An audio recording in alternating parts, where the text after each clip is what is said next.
estimativa do IBGE é que daqui a 50 anos nós tenhamos um país com a população, em sua maioria, de idosos, e nós precisamos estar cada vez mais aprofundando as políticas públicas para estar atendendo esse idoso de forma completa e estar acolhendo ele. Faço minhas atividades durante o dia, nessa caminhada, e faço as atividades de casa, passeio. Um idoso que se cuida, ele tem uma saúde melhor, ele tem uma vida melhor, ele tem um sono melhor. A atividade física e a alimentação é super importante. Todos os idosos, eles têm as suas demandas diferenciadas. Muitos idosos são hipertensos, são diabéticos, mas aí não conseguem estar controlando esse nível de glicemia ou a PA está com perto do descontrole. Então, a importância da gente estar vendo esse paciente como único e estar fazendo um programa de cuidados exclusivo para ele. Comecei a caminhar, achei que não estava dando jeito, aí comecei a pedalar. Hoje eu chego a pedalar assim 3 horas diariamente. Eu me sinto bem. A atividade física traz um bem-estar, porque libera substâncias como endorfina, que vai melhorar o humor da pessoa.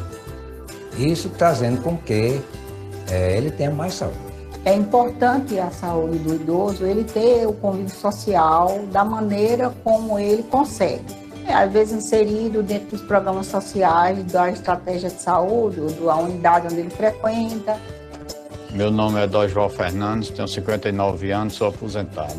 Eu gosto da caderneta do idoso até porque a gente controla pressão, vacinação, peso, idade, todos os nossos dados, né? A caderneta do idoso nos ajuda muito porque onde ele chegar, informa ao colega que for atender de quais são as doenças, quais são as necessidades dele, qual é a medicação que ele toma.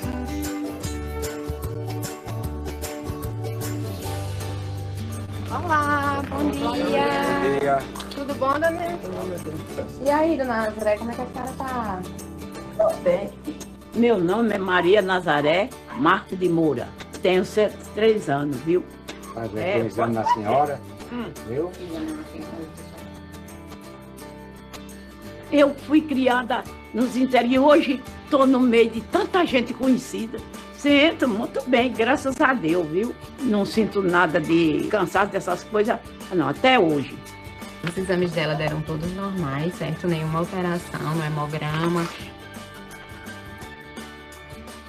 O idoso ou a família do idoso pode buscar a unidade mais próxima da sua casa, porque muitas vezes eles desconhecem os serviços que são oferecidos lá, mas nós temos uma gama de serviços voltados para a saúde do idoso e todos os serviços são gratuitos e são desenvolvidos pelo SUS.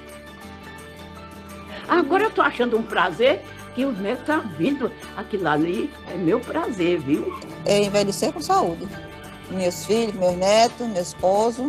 A gente se sente realizado, porque muitas vezes a gente passa a turma e diz parabéns, porque viu a alma de velho pedalando, né? E aplaude, a gente fica cheio de vida.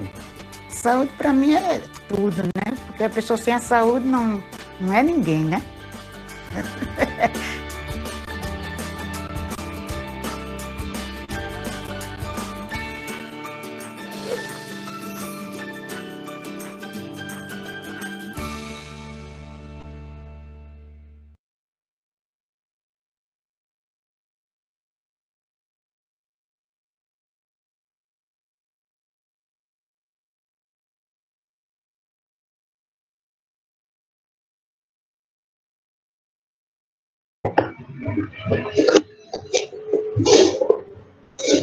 Pode seguir como você quiser agora, tá?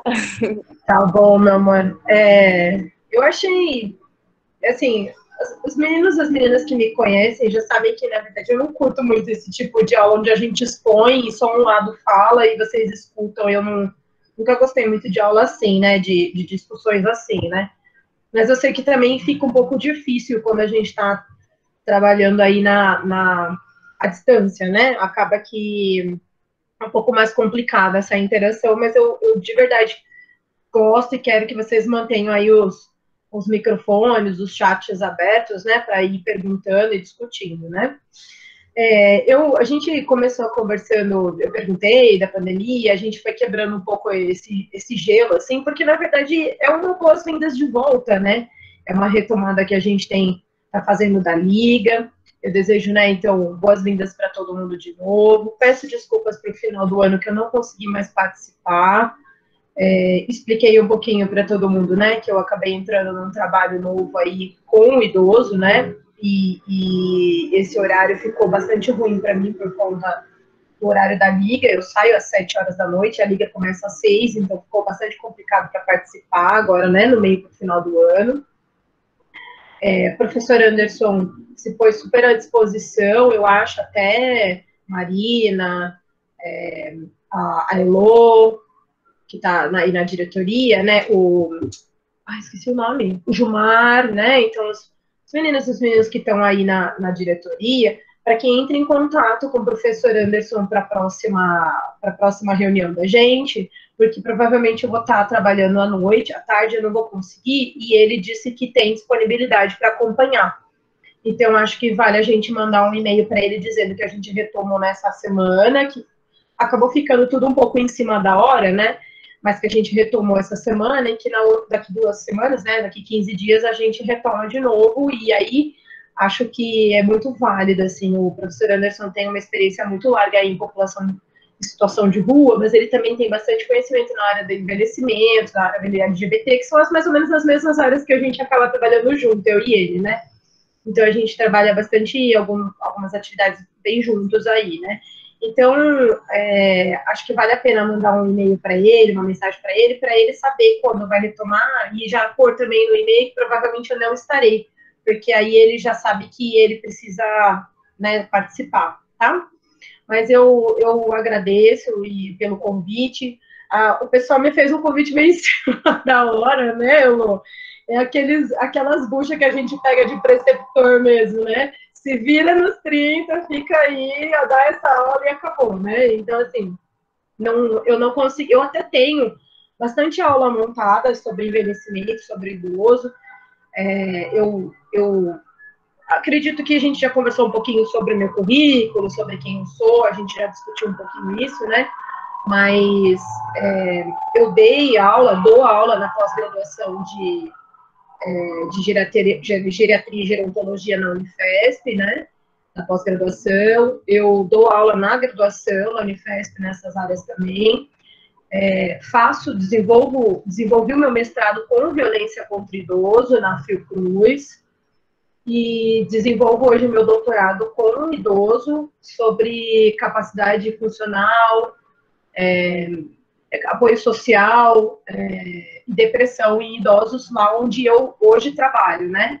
É uma coincidência, na verdade, é um networking, né? Porque, assim, a gerente de enfermagem do trabalho onde eu estou agora, ela me conheceu numa aula da pós, e ela gostou muito e sabia que eu trabalhava na área, e eu encaminhei o meu currículo para ela quando terminou o meu concurso na Unifesp como docente, e aí ela surgiu uma vaga, foi a primeira pessoa que ela chamou para ir lá, né, fazer parte do quadro de funcionários do AME, que é o atendimento médico de especialidades focado no idoso.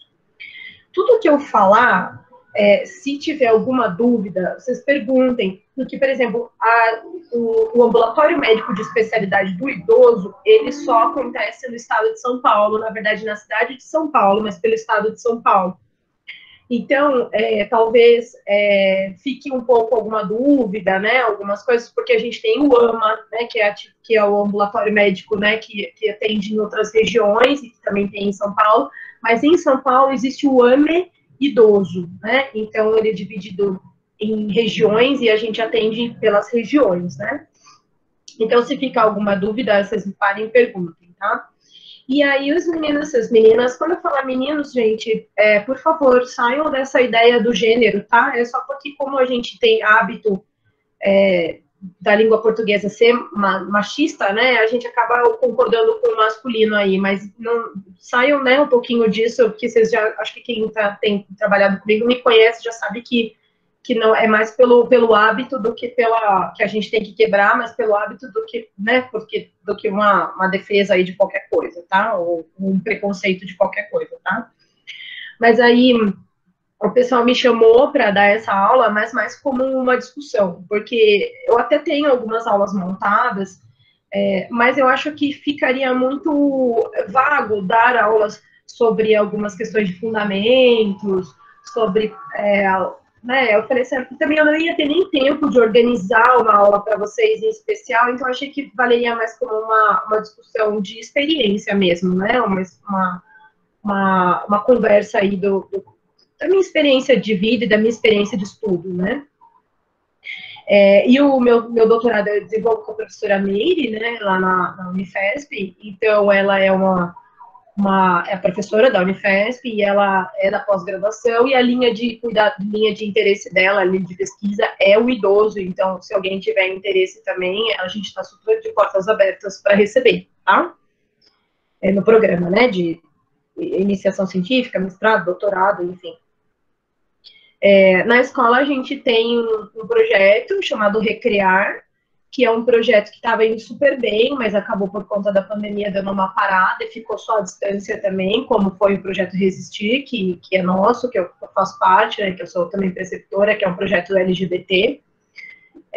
E o projeto Recriar, ele trabalhava com interatividade, ações e educação para os idosos que estavam internados, né, que estavam internalizados ou que estavam internados, principalmente internados na unidade de geriatria do Hospital São Paulo.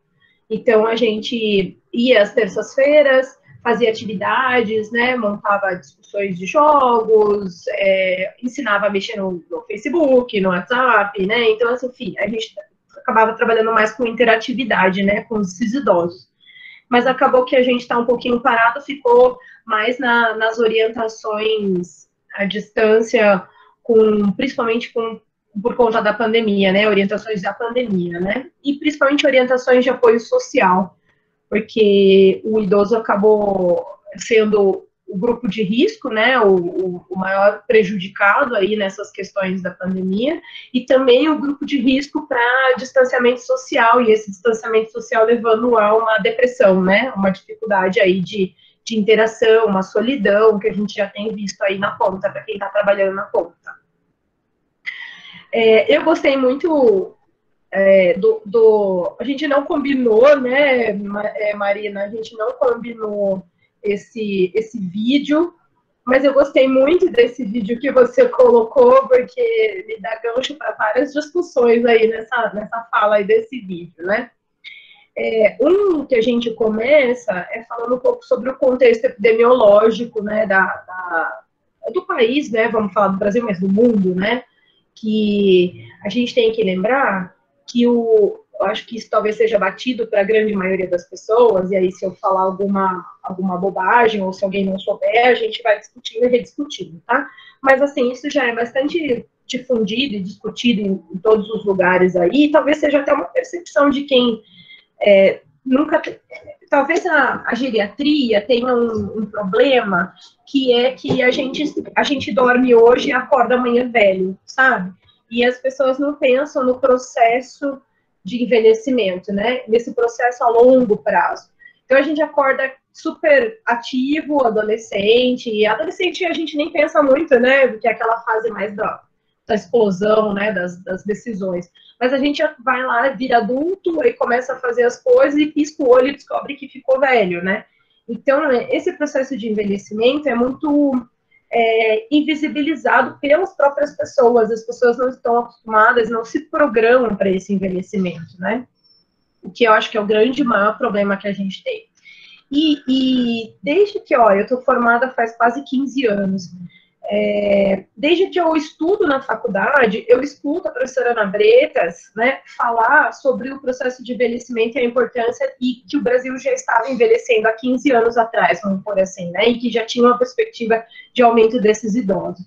E que na Europa, esse processo de envelhecimento, ele foi a longo prazo e foi diferente do Brasil, né, porque na Europa, como a Europa é mais antiga, de idade de de estrutura econômica e tudo mais, a Europa foi percebendo a longo prazo esse envelhecimento, né? A população foi vivendo a longo prazo, então foi se organizando melhor, mas mesmo assim a Europa também tomou um susto e descobriu que a população estava envelhecendo, né?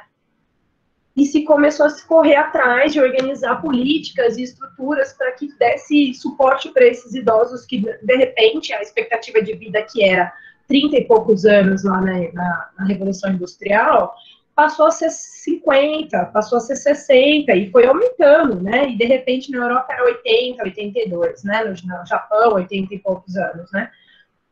Então, esse envelhecimento foi se vendo que começou a ser uma realidade na Europa, e a Europa, mesmo a Europa que tinha condições financeiras muito melhores do que as nossas, né, começou a ver que esses idosos, eles estavam cada vez mais crescentes, o número de idosos, e também, infelizmente, consequentemente, o que na verdade é uma consequência por conta da falta de estruturação, da falta de saúde, da falta de programação para esse envelhecimento, e falta de acesso à saúde, falta de pensar em como se envelhecer, né? Começou a se perceber que teve um aumento das doenças crônicas, né? As doenças crônicas, na Europa, as doenças epidemiológicas, as doenças transmissíveis começam a cair, e as doenças crônicas começam a subir de forma importante, né? Então, hipertensão, diabetes, sequelas de AVC, né? Então, as doenças das demências senis, né, Alzheimer, elas começam a subir. Então, as doenças crônicas degenerativas, elas começam a crescer fortemente na Europa, né? Porém, a vantagem e a desvantagem do Brasil, comparando, Europa que eu falo, Europa, Estados Unidos, né, Japão, né, alguns pontos, né, de algumas cidades da Ásia, mas acho que foi Japão, né, e do Oriente. E aí, a gente comparando com o Brasil, a gente começa a ver que no Brasil, a gente tem uma curva muito rápida. O que se demorou cerca de 100 anos, mais ou menos, né, cerca de 100 anos para se perceber e se entender na Europa, aconteceu em menos de 40 e 50 no Brasil. Então, você teve só que se vocês forem lembrar, que a gente está fazendo 30 anos de SUS, né, 31 anos de SUS. Então, assim, o SUS é super recente, né? Então, com a entrada, e aí vocês vão perguntar, mas por que a gente teve esse aumento tão importante em tão pouco tempo no Brasil? Por conta do Sistema Único de Saúde. Uma vez que você tem acesso à saúde e que a população começa a ser cuidada, e que o SUS começa a fazer parte desse processo, faz parte da saúde, faz parte do processo de saúde e doença da população, e que as vacinas começam a entrar, e que os projetos para controle das doenças transmissíveis começam a acontecer, e que a promoção da saúde, que a saúde entra como política nacional, né? Então, a partir do momento que o SUS, ele se estrutura, né, e que ele tenha, que a população começa a ter acesso, não só, e aí se vocês se lembrarem da história aí, né, do Brasil, e da história da saúde no Brasil, né, o SUS vem com um movimento sanitário, uma briga por um movimento sanitário, né? A briga para tentar dizer que a saúde era um direito, para trazer a saúde como um direito da população. E por que não era um direito da população, né? Porque o SUS era um direito, na verdade, focado para pessoas que contribuíam financeiramente na época do Getúlio Vargas, né? Então, quem contribuía financeiramente tinha acesso à saúde. Então, quem contribuía era o trabalhador só, né? E o resto que não era trabalhador não contribuía, não tinha dinheiro e não tinha acesso à saúde. E aí, quando o SUS entra como um sistema de saúde, como direito da população, como universalidade do SUS, né? Então, como direito de justiça social, né? Porque o SUS é uma política social. Então, quando ele entra como uma política social, para tentar diminuir essas desigualdades, consequentemente, a população começa a envelhecer mais. E a taxa de fecundidade da mulher, né, mulher, sexo feminino, né, começa a diminuir por conta do número de nascimento de filhos. Então, os filhos começam a diminuir. Então, como a gente tem uma taxa de fecundidade menor e uma população que está se cuidando mais, está tendo acesso à saúde, então você tem em 30 anos esse, né, boom aí do idoso, um pouquinho mais, 50 anos que a gente considera, né, mas assim, um boom desse número, desse quantitativo, dessa expectativa de vida aumentando, desse acesso à saúde, dessa diminuição da fecundidade. Porém, o Brasil tem esse grande problema que não só por um período muito curto que isso aconteceu no país, o Brasil ainda acumula a questão das doenças transmissíveis ainda existirem, né? Porque na Europa as doenças transmissíveis são muito menos agravantes. Você tem uma taxa bem baixa de doenças transmissíveis, tuberculose, né, dengue, HIV, né, pense em todas essas doenças, tá? Então, você tem taxas bem menores, só que você tem as doenças crônicas que aumentaram, certo? No Brasil, você tem taxas de doença crônica aumentando, então a população está morrendo de diabetes, né, de consequências do diabetes, de hipertensão, de AVC, de obesidade. Então, tem essas questões importantes das doenças cardiopulmonares, né, então, as DACs, as doenças coronarianas. Então, você tem um aumento dessas doenças e, ao mesmo tempo, você mantém as doenças transmissíveis, né? Você ainda continua. Por isso que assustou muito a Europa, e aí, como no momento de hoje da Covid, por isso que assustou muito a Europa. Lógico, o quantitativo é grande de morte, a gente tem que se assustar sim com a Covid, eu não estou falando ao contrário, tá? Mas por que assustou muito a Europa? Porque a Europa não tinha mais doença que matava tão fácil, assim como o Brasil ainda continua tendo a dengue, ainda continua tendo outras doenças aí que continuam matando também, né? Só que aí vem a Covid com uma proporção muito maior, né, e muito mais complicada, e aí acaba que o número de mortes é bem maior e assusta muito a Europa em relação a isso. Claro que não estou dizendo que não deve assustar a gente, vocês estão entendendo o que eu estou falando, né? Também deve assustar a gente também tem que fazer a nossa parte. É preocupante, é perigoso, com certeza. Mas mesmo assim, a Europa teve um susto muito maior, porque não tinha mais essas doenças transmissíveis dessa forma tão forte como é, né? E o Brasil tem essas doenças, né? Então a gente acaba tendo um problema gigantesco, né? Porque você tem uma população que está envelhecendo e está envelhecendo com baixa qualidade.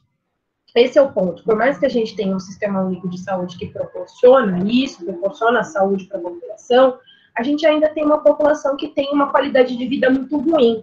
Porque se você perguntar para vocês se eu falasse o que vem na cabeça de vocês quando a gente pensa em uma pessoa idosa, ou em velho, né? Eu brinco, falo muito do velho, né? Mas uma pessoa idosa, quando você pensa nela, se vocês pararem para observar, no metrô, ou então em locais onde tinha acesso à população idosa, já pararam para observar que os bonequinhos do idoso era tudo de muleta, era tudo arqueadinho, assim, tudo dobradinho, com a corcunda e com a muletinha na mão? Vocês já pararam para prestar atenção nisso? Uma bengala na mão? Então, assim, essa é uma visão que a gente tem do idoso, né? Que é um idoso que quanto mais velho ele vai ficando, mais debilitado ele vai ficando, né? E, na verdade, vocês estão me escutando, gente? Porque tá todo mundo tão quietinho, não tem nenhuma mensagem aqui, só para eu saber que eu não tô falando sozinho. Ah, tá bom. Tá, não, só de vez em quando eu boto um oi aí, só para eu saber que vocês estão aí. Porque eu falo demais, né? E aí eu não acho vocês aí, tá? Mas, assim, e aí o que acontece? Se vocês olharem as imagens, né? As imagens eram todas assim. O idoso, do óculos, cabelinho branco, dobradinho arqueado, seja homem ou mulher, geralmente branco, né? A população negra quase não aparece. Branco, dobradinho, né? Arqueadinho, assim, com a bengala na mão. E hoje a gente já sabe que essa não é uma realidade, né? Mostrando o vídeo que a Marina postou aí, né? Veja aquela idosa ali, fala que faz atividade física, que faz as suas coisas, né? Que tem as suas, né, suas caminhadas. E veja, ela está com 62 anos. Lembre que idoso no Brasil é a partir de 60 anos, né? Europa, o idoso é a partir de 65. Tá? Por que vocês vão me perguntar isso? Por conta dessa situação de saúde da população brasileira, por conta das doenças, por conta das doenças transmissíveis, por conta da questão de sermos um país em desenvolvimento, que na verdade a gente é um país subdesenvolvido, né? Ser um país em desenvolvimento, países em desenvolvimento ou subdesenvolvido, a taxa de idade para o idoso é um pouco menor, então é 60, então a partir de 60 anos, na Europa é 65.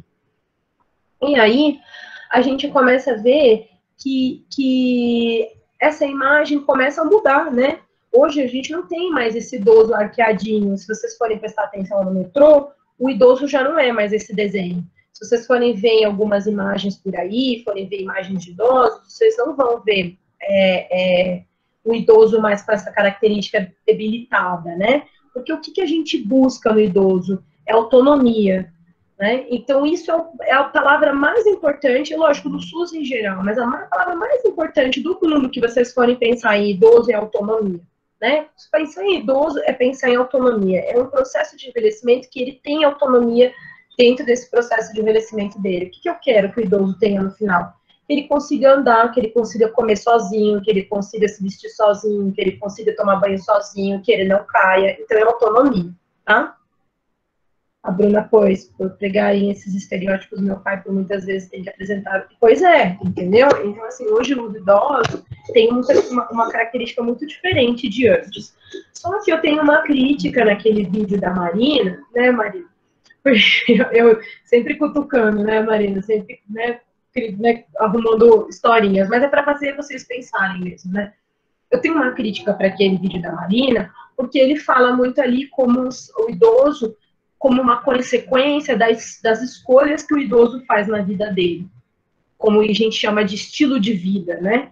O estilo de vida é muito complicado quando a gente está falando do idoso, porque até tem, sim, se a gente pensar que o SUS, se a gente pensar que promoção da saúde significa dar oportunidades iguais para as pessoas envelhecerem, ou para as pessoas viverem, ou para as pessoas desenvolverem o que a gente chama, né? A promoção da saúde fala que a gente dá oportunidades iguais para as pessoas, para que elas consigam desenvolver as suas potencialidades na saúde.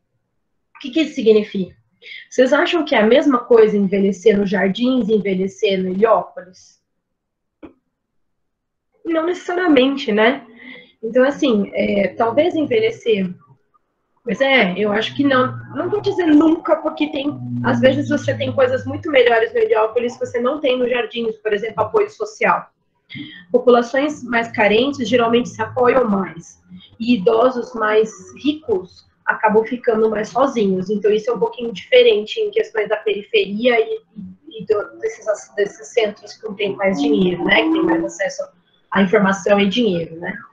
E, assim, mas mesmo assim, o processo de envelhecimento que eu estou comparando, não o velho lá no final, tá? Mas o processo de envelhecimento, se a gente for pensar num idoso que envelhece numa condição financeira boa, né, então que tem acesso à saúde, que teve escolhas na vida dele, eu posso falar de estilo de vida, vocês concordam? Que é o que a gente fala muito da meritocracia, né? É muito fácil falar da meritocracia quando você não compara nada.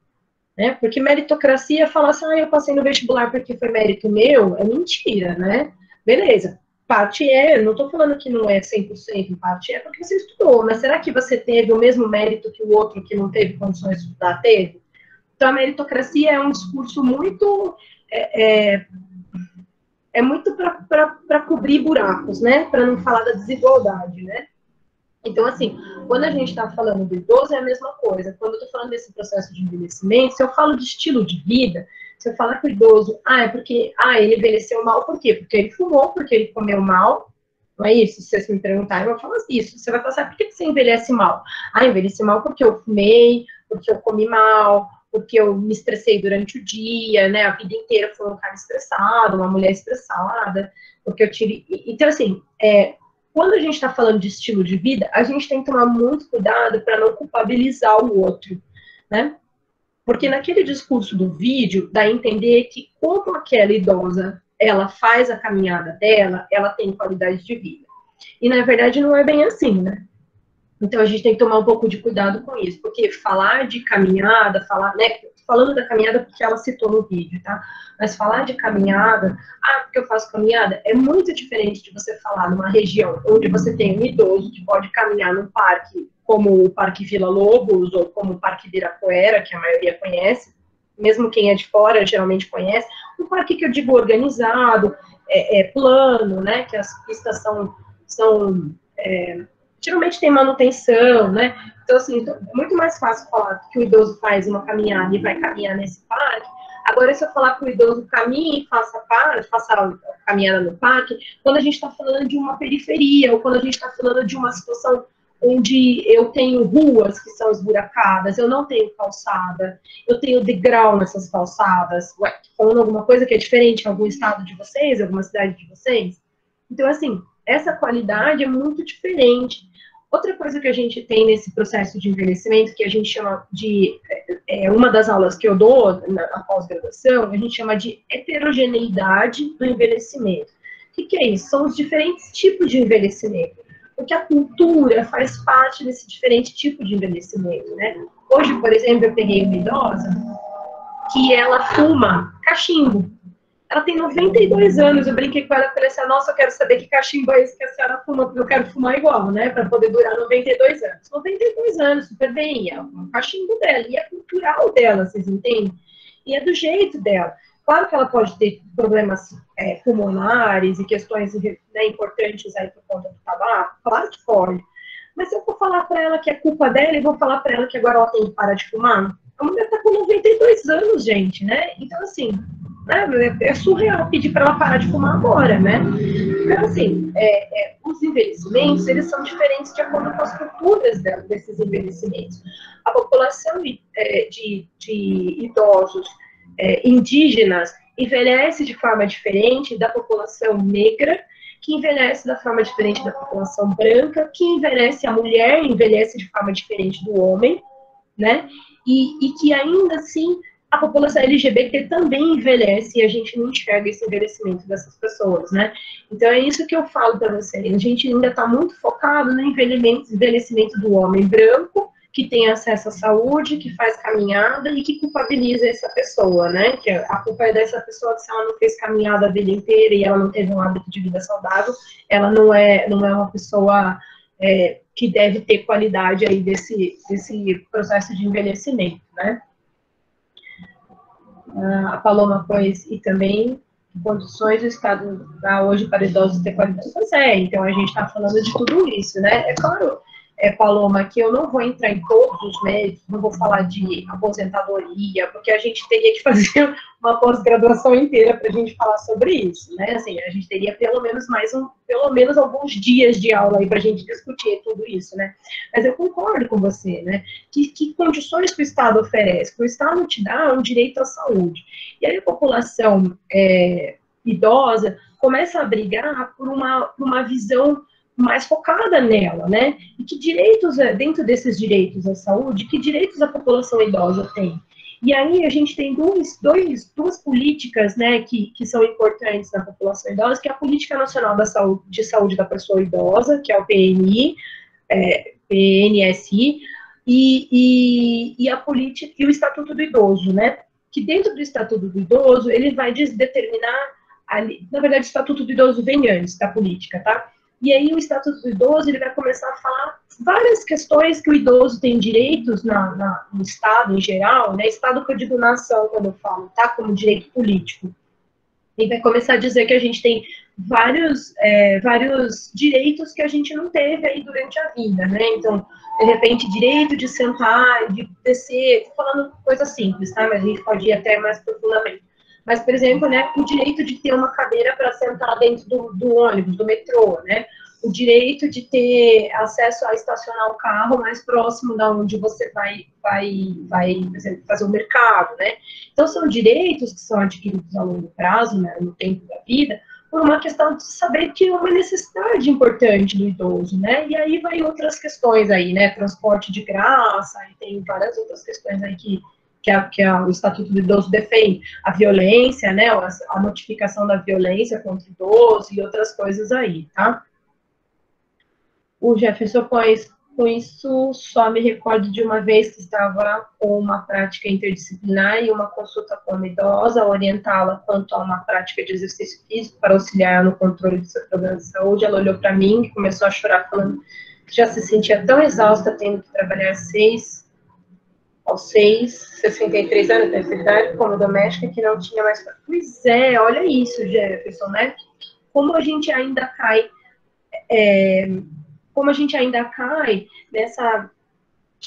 no discurso, como é difícil para a gente ainda se pôr no lugar do outro, né? E porque a saúde tem discursinhos, assim, muito falando da saúde, né? Pode ser que tenha pessoas aí até de outras áreas, né? Mas a saúde, ela tem uns discursinhos, assim, muito prontos, assim, né? Quando a gente vai para a prática, a gente vai falar, o senhor tem que fazer exercícios físicos, o senhor tem que comer melhor, né? E, assim, promoção da saúde não é isso, né? falar de promoção da saúde e falar de envelhecimento com qualidade não é você falar para o idoso que ele precisa fazer exercício físico, não é falar para o idoso que você precisa fazer uma boa alimentação, é você potencializar o que ele tem para te oferecer. Então, é sentar, é um plano que a gente chama de plano singular terapêutico, né? É sentar com esse idoso e conversar com esse idoso, com esse jovem. Na verdade, quando que eu penso em envelhecimento? Todo dia, desde o dia que eu nasço, né? Que assim, a gente brinca na geriatria, né, na gerontologia, que se a gente não ficar velho, a gente morre. Então, assim, todo mundo vai ficar velho ou vai morrer. Não tem outra opção, né? Então, assim, quando que eu parei hoje para pensar, será que, se eu perguntar para vocês, de todos que tem aí, eu não sei, são 64 pessoas aí na sala, né? Se eu perguntar para 63, se eu perguntar para vocês, 63 pessoas que estão na sala, se vocês já pensaram em como vai ser o seu processo de envelhecimento, se vocês já pensaram como é envelhecer, se vocês já estão se programando para esse envelhecer, a maioria vai dizer que não. Né? Porque a gente não pensa em envelhecimento, a gente pensa no hoje, a gente não programa muito para o futuro, né? E esse futuro é amanhã, vocês entendem? É muito rápido, né? Passa muito rápido, né? Então a gente precisa estar organizado. Saúde mental do idoso também é muito esquecida, com certeza. Apesar da geriatria, a gente discute bastante de saúde mental, mais para focado na psiquiatria e nas demências, tá, Laura? Se vocês forem a longo prazo a estudar a geriatria, vocês vão ver que a gente estuda muito sobre as demências em gerais, né? Alzheimer, Parkinson e outras demências aí, tem várias outras, né? Então a gente estuda muito depressão, que a depressão é um sinal de demência, né? Então irritabilidade, depressão no idoso pode ser um sinal de demência, é um sinal que a gente investiga como uma demência. Então, assim, a gente tem umas regrinhas, algumas coisas que a gente pensa, e que a gente sabe que precisam focar na parte do idoso. O que a gente não fala muito, e aí é um dos pontos que eu estudo no meu doutorado, e é o que a gente deve discutir cada vez mais, que a gente deve formar essas redes cada vez mais, desde quando a gente é jovem, é o apoio social. As redes de apoio social que a gente tem, a gente não discute muito, a gente não sabe muito. E então, assim, falar que quando chega o idoso, e o idoso está indo numa IL, é isso que eu falei para vocês, gente, falar de geriatria, a gente tem um ano inteiro para falar de geriatria, né? O foco não é esse, o foco é falar sobre a atenção primária na geriatria, né? Então, eu estou tentando puxar a atenção primária junto com a geriatria aí, que eu também acho que são indissociáveis, né? Mas puxar mais para o foco dessa atenção primária, não tanto na geriatria, né? Mas se a gente for pensar na geriatria, a geriatria, ela tem várias... que o idoso tem várias demências e várias questões que são muito estudadas, né, na nossa área, assim, que são mais entendidas, que hoje são bem desenvolvidas, que já se sabe de onde vem, já se sabe que foco, já se sabe que exame que pede, a gente já sabe que tratamento que faz, que medicamento que faz, se tem cura, se não tem cura. Pensando na doença, tá? Mas o que a gente não pensa é na saúde, na questão da rede social. E que a gente vê que o idoso, quando ele chega lá pra gente, às vezes, e fala assim, ele tá em ILPI sozinho, em ILPI, Instituição de Longa Permanência, né, para idosos, né, que eram os antigos asilos que a gente chamava antes, né.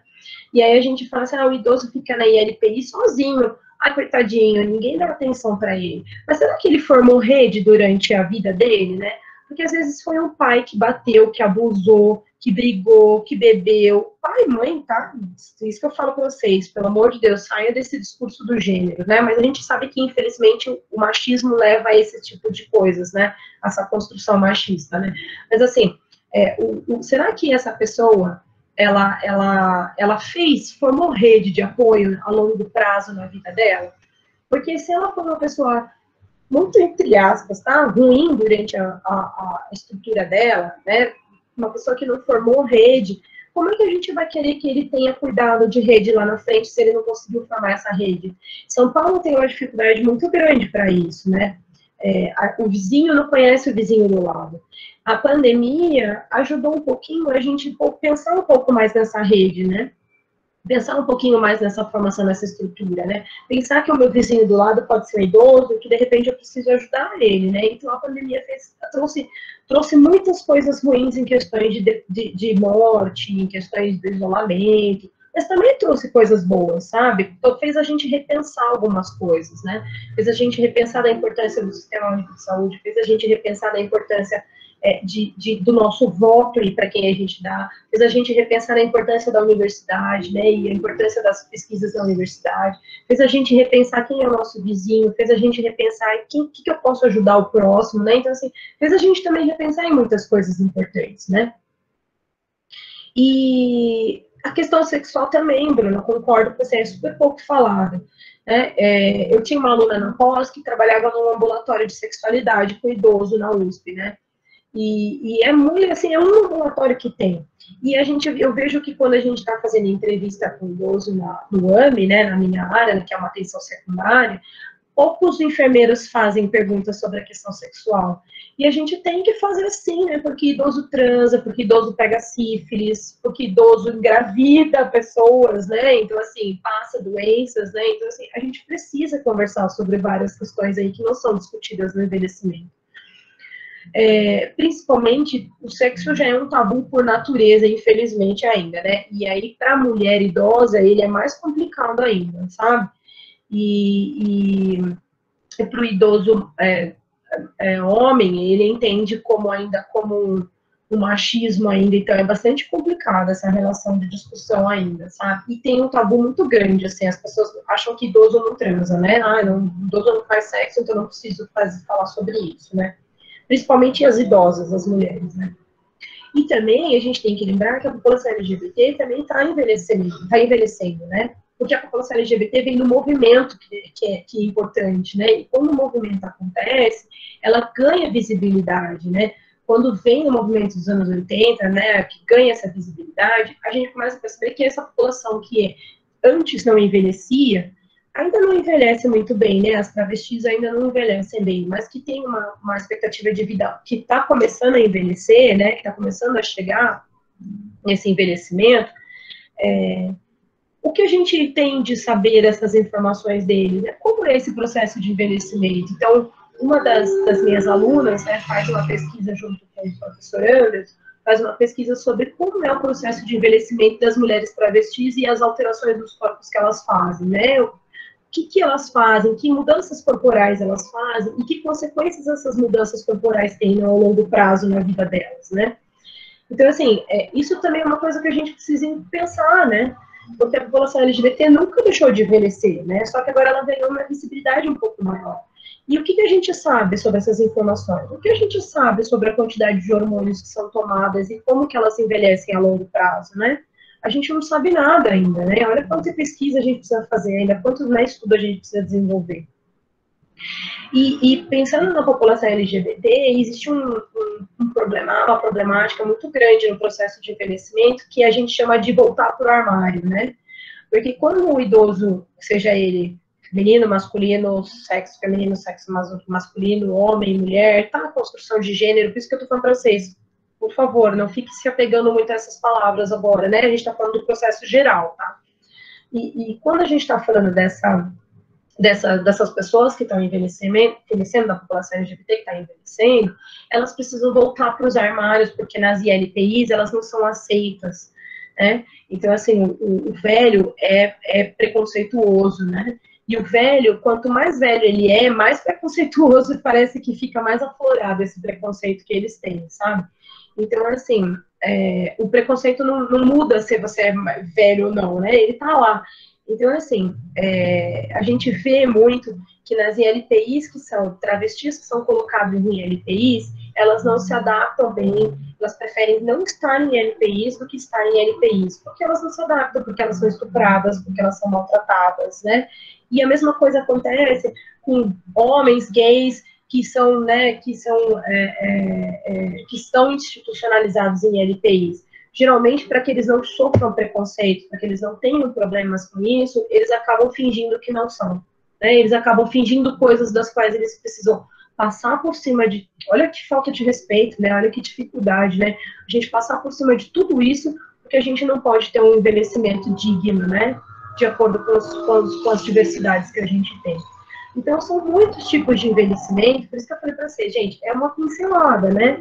A gente tem muitos tipos de envelhecimento, muitas questões aí para o envelhecimento que a gente precisa pensar. E aí, quando a gente está pensando em atenção primária, a gente... Quando a política nacional vem do idoso e a promoção da saúde vem no Sistema Único de Saúde aí para reorientar todo o sistema de saúde, vindo através, fazendo essa reorientação do Sistema Único de Saúde, levando os princípios do Sistema Único de Saúde e da promoção da saúde, através da estratégia de saúde da família, né, que é o que mostra lá no vídeo também, essa estratégia de saúde da família começa a chegar mais próximo da população, né? É o primeiro acesso que a população tem. Então, eu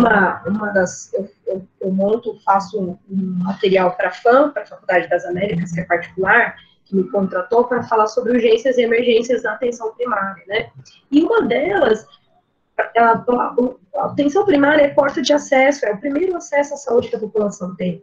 Então, muitos idosos acabam chegando nessa atenção primária, né, debilitados, às vezes, por perda de peso, que a gente chama de síndrome consumptiva, né, então, a perda de massa muscular e perda de peso é importante. Chega lá na atenção primária desidratados, né, precisando a gente correr atrás de hidratação desse idoso, senão ele morre. O idoso desidrata muito rápido. Pasmem vocês, mas idoso não faz febre, para quem não sabe, então essa é uma bobagem que a gente fala, Covid, se tiver febre no idoso, corre. Geralmente idoso não faz tanta febre, porque o tipo de sistema de regulação, o idoso não transpira tanto, então ele não faz febre igual a gente, né, então assim, ficar esperando que ele vai fazer febre significa que ele está muito mal, né, então, idoso não faz febre, então, idoso perde 50% da função renal dele, então ele vai ter só praticamente um rim para trabalhar, né? Isso é natural, isso que eu falo de fisiologia, né? A gente tem muitas alterações hepáticas e renais, então assim, esse idoso, se ele não é acompanhado, e se ele já não tem uma qualidade de envelhecimento a longo prazo, né? Ele vai piorar mais ainda lá na frente. Então, é por isso que eles acabam estendendo a expectativa de vida, mas carregando essas doenças crônicas. Então, a gente chama de polifarmácia, né? O idoso que chega pra gente com 5 medicamentos ou mais, a gente considera como polifarmácia. O que é isso? É o idoso que tem diabetes, hipertensão, depressão, problema hepático, aí toma simvastatina, então ele vai tomar 2, 3 medicamentos para pressão, toma 2, 3 medicamentos para diabetes, toma mais um medicamento para simvastatina, para as DACs, para as doenças coronarianas, aí ele ainda toma, sei lá, às vezes ele vai tomar, aí ele tem problema de tireoide, que a maioria tem, aí vai tomar levotiroxina também, aí você já deu uns 6, 7 medicamentos, né? Tem idoso que eu pego lá que tem 10, 12, toma 10, 12 medicamentos por dia. Então, assim, a geriatria, a gerontologia, principalmente a gerontologia, ela fala desse processo de envelhecimento, né, pensado desde quando a gente nasce, para que a gente evite esses tipos de coisa, para que a gente evite essas doenças, para que a gente envelheça com autonomia e qualidade de vida. Mas se a gente não tiver, o que a gente pode desenvolver de potencial dentro disso, né? Acho que isso que é o que tem que ficar importante para vocês na cabeça de vocês, né? E a atenção primária vai desenvolver isso com o idoso, né? E vai trabalhar isso com o idoso. E aí, dentro dessas políticas, uma das políticas que a gente chama de cidade amiga do idoso, né? Então, assim, foi criado políticas, cidades saudáveis, que a gente chama, políticas saudáveis, ambientes saudáveis, para proporcionar espaços de atividade para esses idosos. Então, eu acho que vocês já viram, né, já deve ter no Brasil inteiro, aqueles aparelhos de ginástica que ficam perto, ou, tipo, no Rio de Janeiro fica do Volta da Lagoa, fica em algumas praças, na UBS, geralmente fica na frente da UBS, em Pelotas eu não sei, mas deve ter mais ou menos a mesma estrutura. O SESC é gratuito, né, então o SESC na verdade, um dos pioneiros para a discussão de envelhecimento que a gente tem no Brasil. O SESC é um dos primeiros grupos. O grupo de formação do SESC, que foi envelhecendo, foi o primeiro grupo de discutir envelhecimento no Brasil, foi o SESC. Um dos primeiros grupos a discutir a importância e participação do envelhecimento e pensar no envelhecimento ativo, né? Foi o SESC. Por isso que o SESC tem tanta atividade para o idoso, né? Se vocês forem ver, tem muita atividade para o idoso. Então, assim, atividades culturais, né? Do dia, né? Que você possa fazer. Então, assim, existe esses espaços de atividades físicas aí que a gente tem esses essas academias ao ar livre, que a gente chama, né? São espaços saudáveis que possam ser praticado exercício físico, já que eu falei para vocês que as ruas são todas esburacáveis, né? Cheias de degrau, e que o idoso cai. Porque o idoso tem mais fraqueza muscular, tem perda de massa muscular, tem fraqueza nas pernas, tem dor nas pernas, tem problema, né, de retorno venoso, né, e tem outras questões. Então, a gente cria esses espaços. E esses espaços, eles... Não adianta eu colocar lá um monte de aparelhos se eu não coloco um educador físico para trabalhar nesses aparelhos. Vocês concordam? Porque é capaz de fazer mais lesão do que melhorar a situação do idoso. Porque, assim, o que adianta eu colocar um monte de aparelho na porta se eu não deixo um educador físico para trabalhar com ele? Ele vai fazer sozinho. Será que vai fazer? E se fizer, será que está fazendo certo? Olha como é complicado, né? Então, é uma política que vem sem perfeita, ela é boa, não estou dizendo que ela é ruim, mas que ela não, na prática ela não está sendo utilizada da forma como ela deveria ser utilizada, né? E aí, a gente cria esses espaços para que eu não precise de uma especialidade de atendimento. Só que o que acontece? O idoso, em São Paulo, saiu uma normativa pedindo para que todas as unidades de saúde, todas as UBS, todas as atenções primárias, tivessem uma sala para que fosse atendido o idoso. Por que eles pediram uma sala? Porque a ideia era que obrigasse, né, de forma positiva, tá? Isso eu acho que não foi ruim, mas obrigasse as atenções primárias a aplicar o questionário que a gente chama de AMP, que é a avaliação multidimensional da pessoa idosa. Então, a AMP, aí, por uma sala, significa que você tem um espaço adequado, que a gente chama de ambiência na política de humanização do SUS, né? A gente tem um ambiente, uma ambiência que vai favorecer com que a gente tenha um espaço que seja bom para sentar, para conversar, para fazer vínculo, para acolher, para discutir, para ele se expor, para ele contar que está sofrendo uma violência psicológica, para que ele perceba que está sofrendo uma violência psicológica, né? E aí, a gente cria esses espaços para a aplicação da AMP. A AMP é uma avaliação dentro de outras avaliações que a gente pode ter, mas a AMP, ela ajuda na atenção primária a desenvolver, a enxergar o idoso e as falhas que possam vir nesse processo de envelhecimento. Então, a gente começa a enxergar como é a parte cognitiva desse idoso, como é a memória desse idoso, como está a força desse idoso, se ele levanta. Existem várias escalas para avaliação do idoso, tá? Tem a Time Up and Go, que é uma que a gente pede para ele sentar, levanta, caminha por um espaço e volta, para a gente saber quanto tempo ele demora para esse deslocamento, se ele consegue levantar da cadeira, né, sozinho. A gente faz a aplicação da MEN, que é o Mini Mental, né, que é o exame da avaliação cognitiva e neurológica do idoso, e a gente aplica esse exame para a gente saber como está a memória desse idoso, como está, se ele sabe, né, claro, ele é adaptado para a questão, ele é adaptado para as questões de escolaridade de cada pessoa, tá? Porque se você falar para ele, assim, escreva uma frase em analfabeto, perde a lógica completamente, né? Então, ele é adaptado para a questão aí da educação, né? Do tempo de estudo de cada idoso, né? Olha como é diferente o envelhecimento para cada pessoa, né? Quem teve educação tem um envelhecimento completamente diferente de quem não teve acesso à educação, né? E aí, a gente pode aplicar, né? Um dos primeiros instrumentos que a gente aplica no idoso é o MEN, a gente chama, né, a avaliação do estado mental do idoso, né, que é o Mini Mental. E aí a gente tem outras tabelas. Outros instrumentos já validados no Brasil e no mundo inteiro. Quando a gente pensa em geriatria, a gente pensa em promoção da saúde, pensa em atenção primária, pensa em atenção secundária e ir para frente, terciária. Para pensar em geriatria, para ser em processo de envelhecimento, não dá para desvincular com a interprofissionalidade. Então, isso é muito forte. Ou está se tentando quebrar esse modelo biomédico toda a estruturação do SUS, né? Mas a gente fala da geriatria aqui hoje, né? E a geriatria tem um discurso muito importante de dizer que a gente tem o mesmo nível de poder, né? Então, assim, o nutricionista é tão importante quanto o médico, que é tão importante quanto o fisioterapeuta, que é tão importante quanto o enfermeiro, que é tão importante quanto o fonoaudiólogo, né, que é tão importante quanto o técnico de terapia ocupacional, né, desculpa, o terapeuta ocupacional, que é tão importante quanto todas as outras especialidades, né.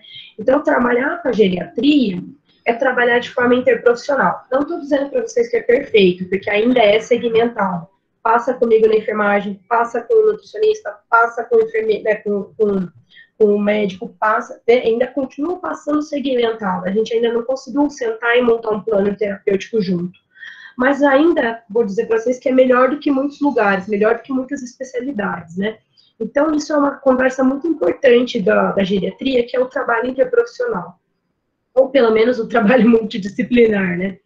Mas é a tentativa de fazer um trabalho interprofissional para que a gente possa sentar, porque não dá para discutir uma perda de peso no idoso se eu não estiver conversando com o médico, o enfermeiro, o médico e o fisioterapeuta, o nutricionista. Olha como é complexo, né?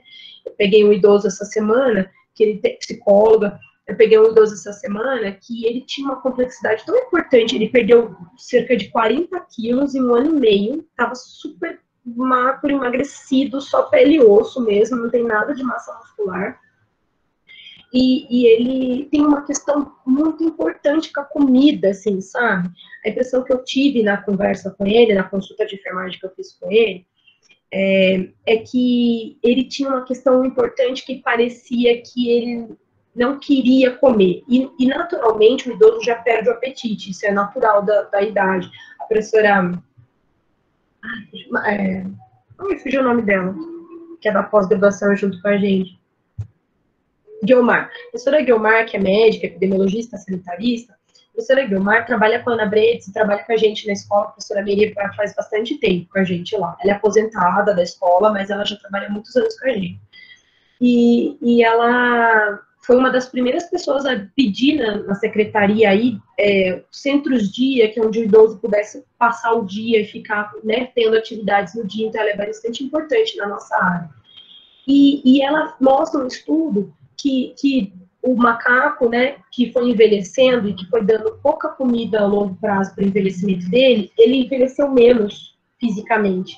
E o macaco que comeu muito e comeu muito a longo prazo envelheceu mais. Porque a oxidação, a quebra das comidas, né, o processo todo de digestão faz com que as células se desgastem mais e envelheçam mais rápido. Olha que coisa louca, né? A fisiologia como é complexa, né, e bonita, né? E aí ela faz isso naturalmente. Então, naturalmente, o idoso tende a diminuir por uma questão, penso eu, física do corpo, para dar longevidade para essas células.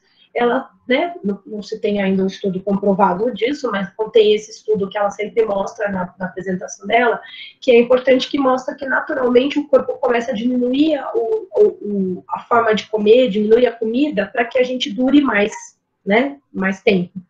Só que nessa história de ficar sem apetite, vai diminuindo o apetite, o idoso vai parando de comer, e aí também é outro lado péssimo da história, porque ele começa a perder massa muscular. E quando ele perde massa muscular, não tem osso que para, né? Não tem corpo que para sem músculo, né? O músculo que sustenta as articulações, o músculo que sustenta o corpo, né? Se você perde a massa muscular, não fica em pé, queda. Então é aquele idoso que tem caidor crônico, que a gente chama, que cai o tempo todo, que sempre está caindo. Então, assim, como que eu não vou discutir tudo isso de forma interprofissional, né? Como que eu não vou ter um psicólogo ali para saber que raio de questão é essa que está na cabeça desse idoso que ele não pode comer? Porque me pareceu muito mais psicológico do que físico aquilo ali quando eu conversei com ele. Então, se eu não puder, né, se eu não tiver com um trabalho interprofissional, esquece o envelhecimento, né? Eu não vou conseguir proporcionar um envelhecimento de qualidade. E aí, assim, para encerrar, né, falando um pouquinho da minha área, hoje eu trabalho na atenção secundária. Então, o Estado desenvolveu esses, a gente chama de atendimento médico de especialidade, né, do idoso. Então, são centros de especialidade que atendem cardiologia, endocrinologia, oftalmologia, deixa eu ver se eu lembro tudo. Tem ultrassom, tem raio-x,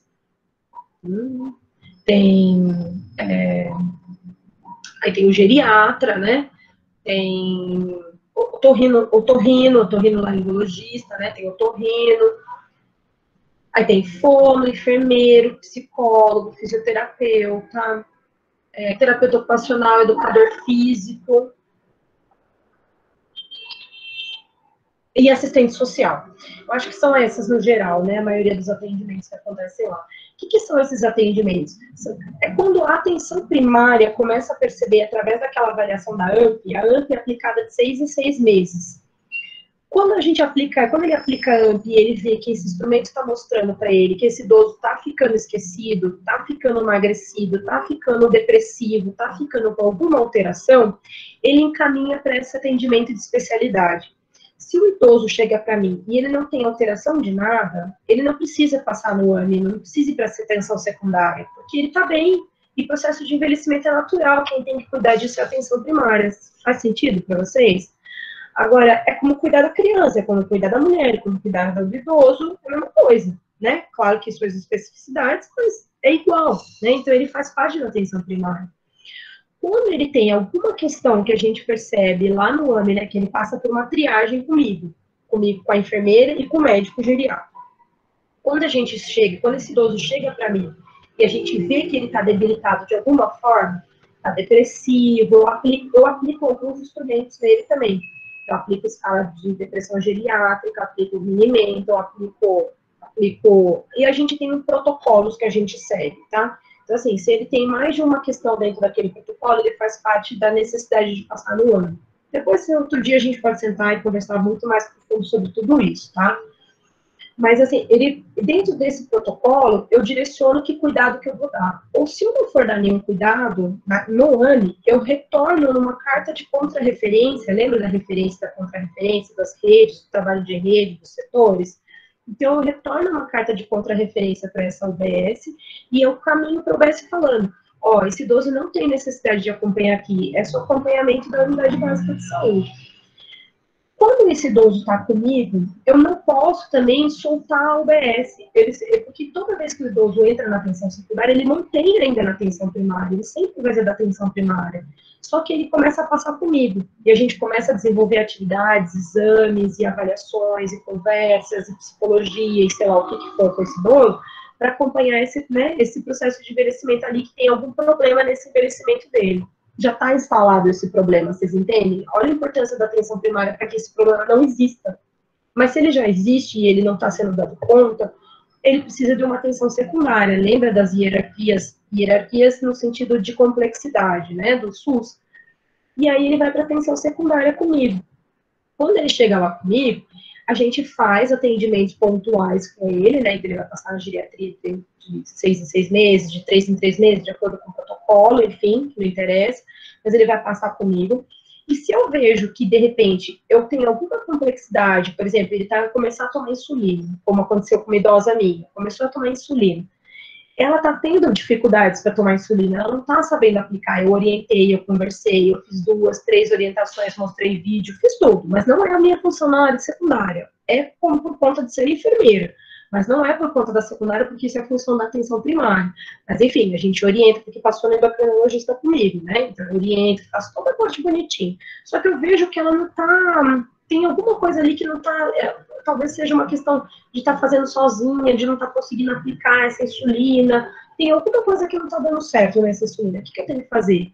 Pego o meu telefone, ligo para a UBS de referência, que é da onde veio esse idoso, porque é a UBS que encaminhou ele para mim. Então, a UBS conhece esse idoso. Pego o meu telefone, ligo para a UBS e converso com a enfermeira que é responsável por esse idoso, no caso meu, falando da enfermeira, tá? E ligo para a enfermeira e falo, ó, enfermeiro X, é o seguinte, estou com a dona Maria aqui, lembra do seu João? Ah, lembro sim, ah, tá aqui, então, precisando de uma ajuda sua. Então, isso é o trabalho em rede, né? Isso é referência contra referência.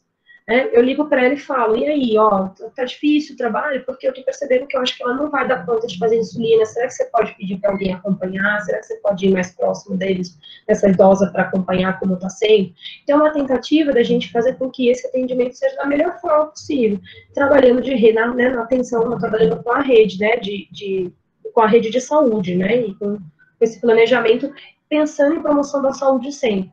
Então, não sei se faz sentido para vocês, eu acho que eu já encerro a minha fala, porque senão eu vou entrar em muitas outras coisas aqui, aliás, a Elô me conhece mais a longo prazo, né, Elô, e sabe que eu fico aqui falando a noite inteira, se deixar, né.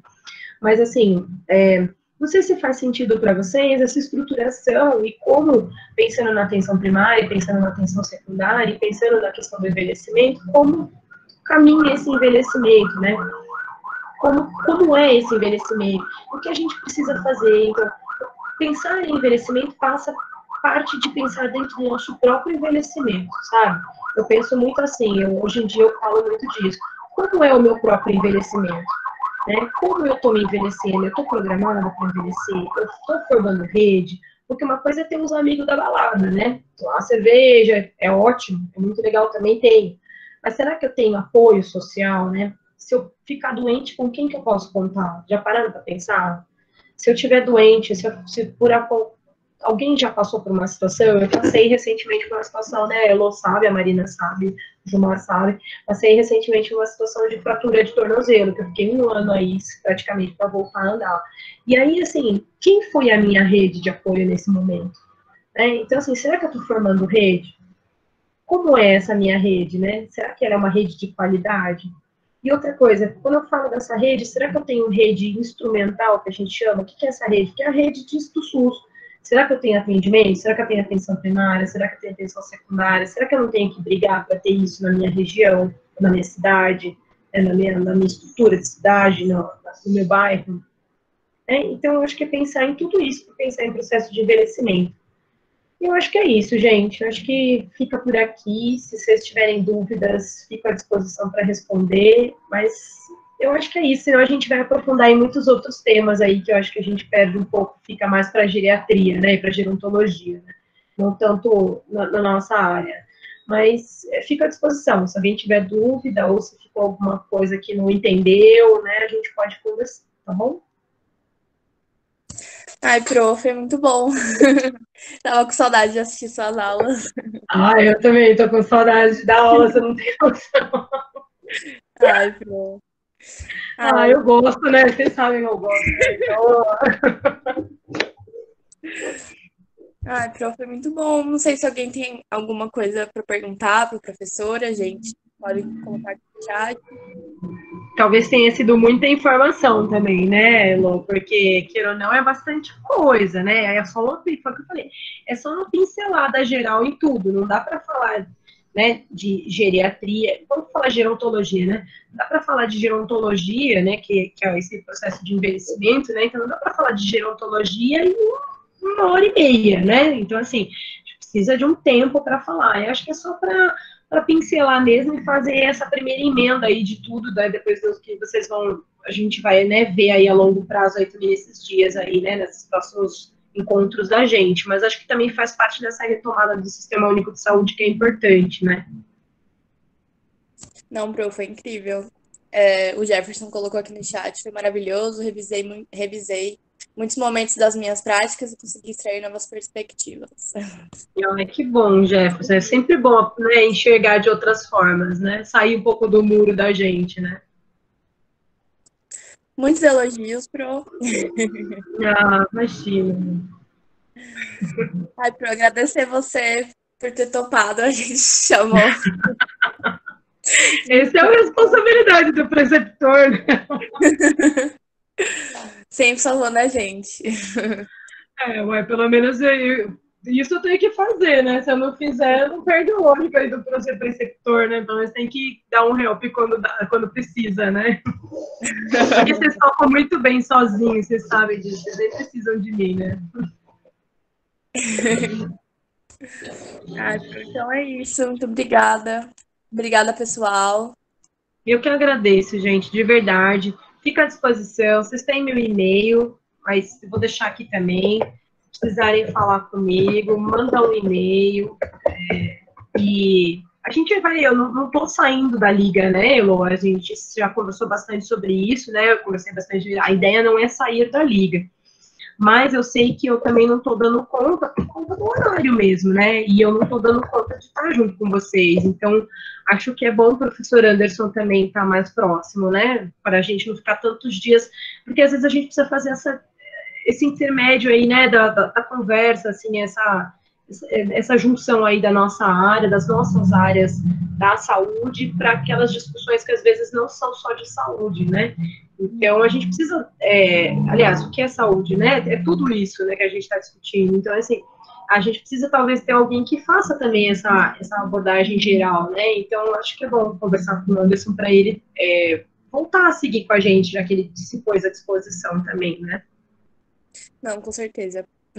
Pode deixar. Mas eu agradeço o convite, meu e-mail tá aí, se vocês precisarem, fico à disposição, se tiver dúvida ou quiser conversar, fico à disposição, tá bom? Obrigada, Pro. Imagina, Mar.